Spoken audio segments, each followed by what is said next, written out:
Mimi nimefurahi sana kufika hapa, na mimi nataka niwaeleze ya kwamba tuliamua ya kwamba hatutaki tena siasa ya chuki na ukabila na siasa ya ubaguzi.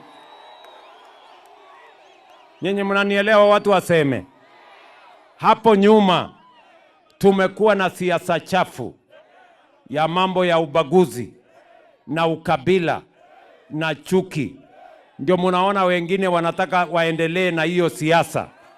Na ndio nimewaambia wale watu wenye pepo chafu ya ukabila na chuki, wale wanasiasa wa pepo chafu ya ukabila na chuki, tumewaambia watukome.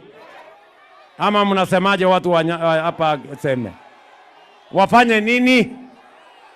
Ati wafanye nini? Watukome. Si namna hiyo? Si ndio?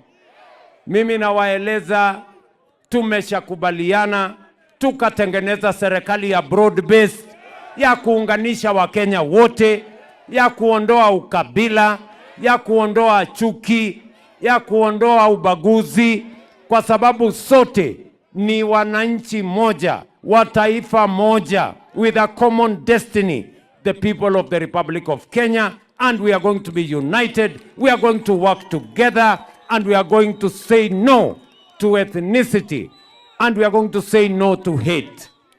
Tunakubaliana jameni?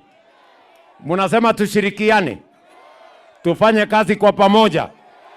Nifanye kazi na huyu Nyikal, nifanye kazi na gavana wenu na seneta wenu na viongozi wenu, tuunganishe Kenya.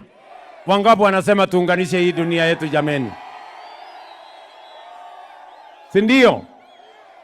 Kwa hivyo nyinyi watu waseme mnasemaje? Ati mnasemaje? Ati mnasemaje? Ati mnasemaje?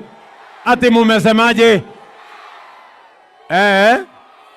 Wapi watu ya tutam? Hapa nione tutam. Basi